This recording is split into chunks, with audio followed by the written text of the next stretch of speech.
More than 5 centuries have passed.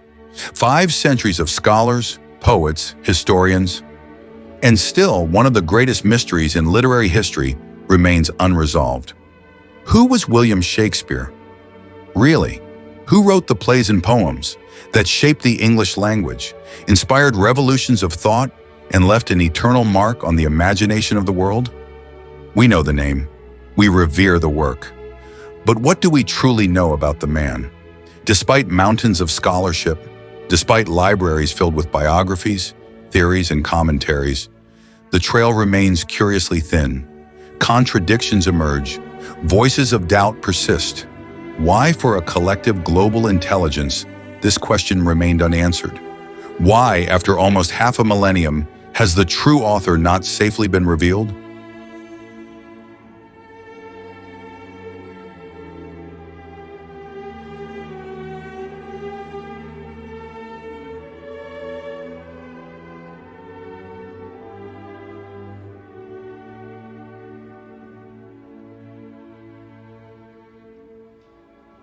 The heart of the mystery. At the center of this mystery lies a profound contradiction, a crack that runs through the very foundation of the Shakespeare myth. The works attributed to William Shakespeare display staggering intellectual range and insight. Their author knew the workings of royal courts and the subtleties of diplomacy. He understood the intricacies of law, medicine, Latin, astronomy, philosophy.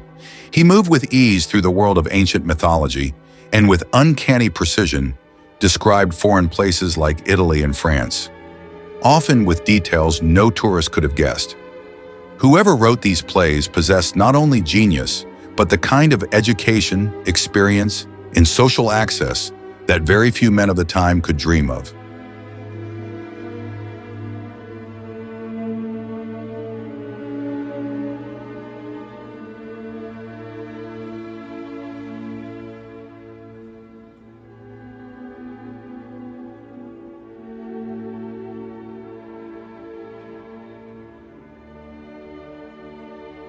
And yet, the official author, William Shakespeare of Stratford-upon-Avon, he was the son of a glove maker. He never attended a university. There is no record of his ever traveling abroad, let alone visiting the courts of Europe. No letters in his handwriting survive, no manuscripts, no evidence of correspondence with other writers, no books from a personal library. Even more startling, when he died in 1616, not a single poet or playwright marked his passing. No public tribute, no elegy, no mention. How could the voice that gave us Hamlet, Macbeth, and King Lear, that redefined what it meant to be human, disappear from the world so completely?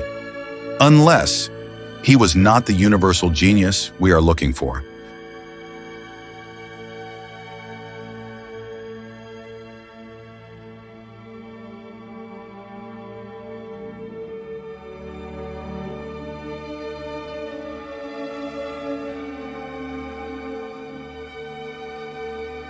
A mystery with many faces. As doubt about the man from Stratford grew, so too did the list of possible alternatives. For more than 2 centuries, independent thinkers, scholars, and writers have asked, if Shakespeare did not write these works, then who did? And the names began to appear. Francis Bacon, philosopher, legal mind, architect of modern science. Edward de Vere, the 17th Earl of Oxford, educated, well-traveled, deeply embedded in courtly life. Christopher Marlowe, the daring playwright whose death in 1593 may not have been what it seemed. Each theory opens a different door. Each candidate brings their own logic, their own set of tantalizing clues. Some arguments rely on stylistic fingerprints, mathematical analyses of rhythm, vocabulary, and phrasing. Others search for hidden messages encoded in the text. Still others point to the political dangers of speaking too freely in Elizabethan England, where a play could make or unmake a career, or cost a man his life. But far from solving the mystery, these rival theories have multiplied it. They haven't closed the case, they've widened the spotlight. It's as if the closer we look, the more the authorship question becomes not just about a single man, but about an entire world of secrets waiting to be uncovered. So, why even a collective global intelligence has not been able to solve the problem despite centuries of research? Let us look closely. There are 4 essential reasons. 1. The silence of the record. 2. A shadow of deliberate concealment. 3. The man from Stratford, a perfect mask. 4. The birth of a cultural dogma.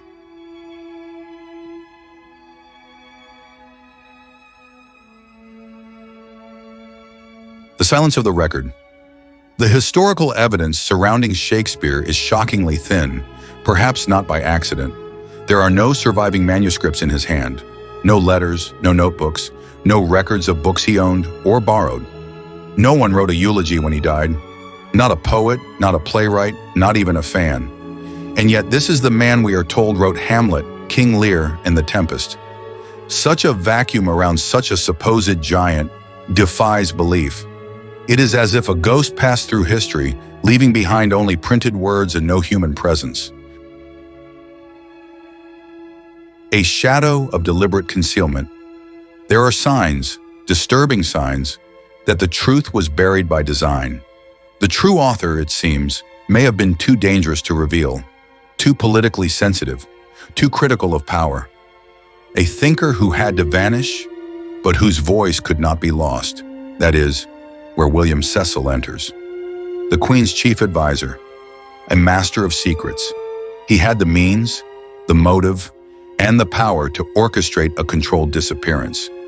He helped fake the author's death, created a legend to hide the truth, and gave the world a harmless name to believe in.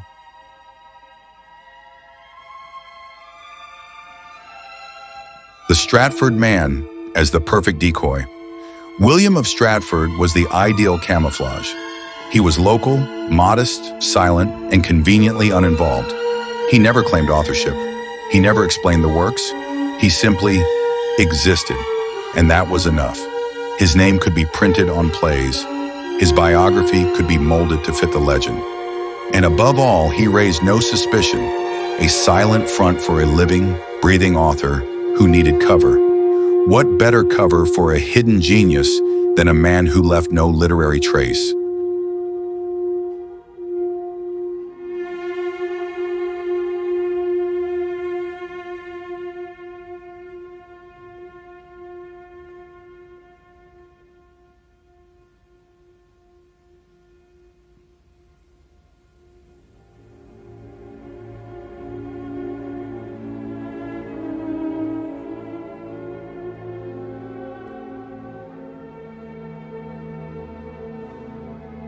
The birth of a sacred myth, a cultural dogma.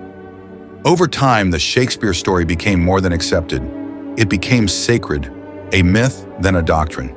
To question it is to challenge not just an author, but a cultural monument.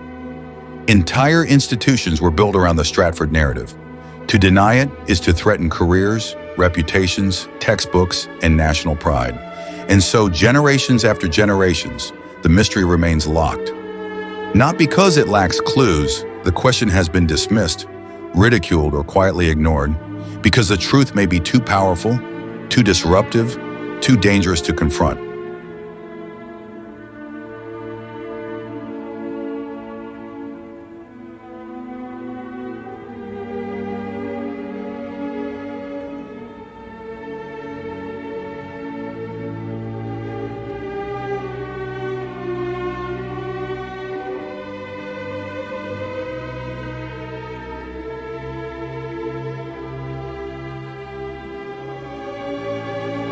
Does it really matter who wrote the plays?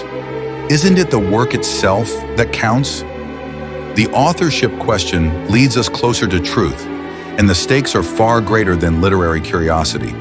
The real author lived under a false name, forced into silence or exile. We are not just dealing with art.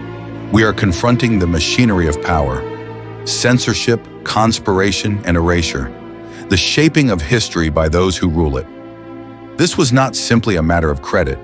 It was a matter of control over language, over knowledge, over what the public was allowed to hear, to read, to believe. And behind the mask we call Shakespeare, we find the only plausible, possible, and logic universal genius, Christopher Marlowe, a voice that refused to die, that survived in secret under royal watch, smuggled into the world, line by line, scene by scene. The authorship question is not a game. It is a key to understanding how truth can be hidden in plain sight.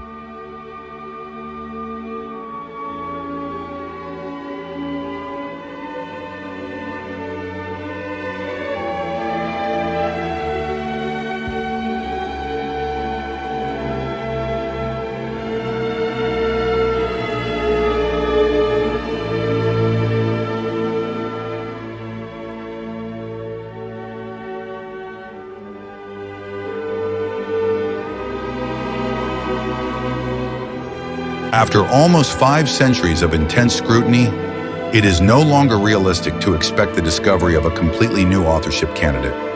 Every conceivable figure of the time has already been examined, debated, and largely dismissed. The true author must be among the handful of repeatedly discussed names, not hidden in the shadows of history, but hiding in plain sight all along.